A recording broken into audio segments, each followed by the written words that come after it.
Arnold classic 2025-এ অনেক কিছু দেখে নিলাম, মানে যেইগুলো ভাবার কথা ছিল না সেইগুলো যেন হয়ে গেল। যেরকম ক্লাসিক ফিজিকে আমি তো ভেবেছিলাম যে মাইক সামারফিল্ড আর হুইসলে ভার্সিস এই দুজনের মধ্যেই মানে ব্যাটেলটা হবে, আর নয় হুইসলে নয় মাইক সামারফিল্ড হবে, বাট ফার্স্ট সেকেন্ডের মধ্যে থাকবে। বাট যখন আমি হুইসলেকে দেখলাম স্টেজে, মানে মাসেল মাস প্রচুর কমিয়ে দিয়েছে। এত মাসেল মাস কম, মানে শার্পনেস বডিতে রয়েছে, কিন্তু সেই যে মাসেল মাস, এই যে ডেন্স লুক, সেই জিনিসটা হুইসলের মধ্যে থেকে হারিয়ে গেছে। কিন্তু যেটা ভাবার কথা না, সব থেকে বড় কথা হচ্ছে সেই জিনিসটা হয়ে গেছে, যেখানটাতে আমাদের মাইক সামারফিল্ডের পাশে লোগান ফ্র্যাঙ্কলিন চলে এসছে। মানে যেই লোগান ফ্র্যাঙ্কলিন মানে আসবার কোনো কথাই ছিল না।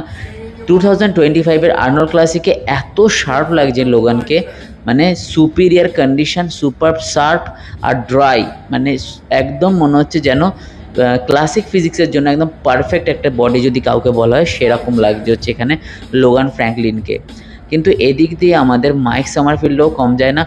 মাইক সামারফিল্ড কিন্তু ফুলনেস, মানে ক্লাসিক ফিজিক্সের যে ফুলনেস, ফুল প্যাকেজ হয়, সেটা নিয়ে এসেছে। যেরকম লেগের ডেভেলপমেন্ট, ওয়াইড ব্যাকের মধ্যে মাসেল ডেন্সিটি একদম পুরো 3D লুকের মতন ভরে ভরে দেখা যাচ্ছে। আপনি ভিডিওটা ভালোভাবে দেখলে বুঝতে পারবেন।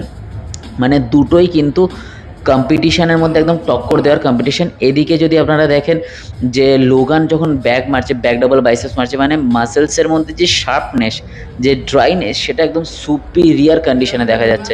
ঠিক আছে, তো এর আগে 2025-এ যে এই যে এরকম জিনিস একটা হবে, সেটা মানে আমার আশা ছিল না।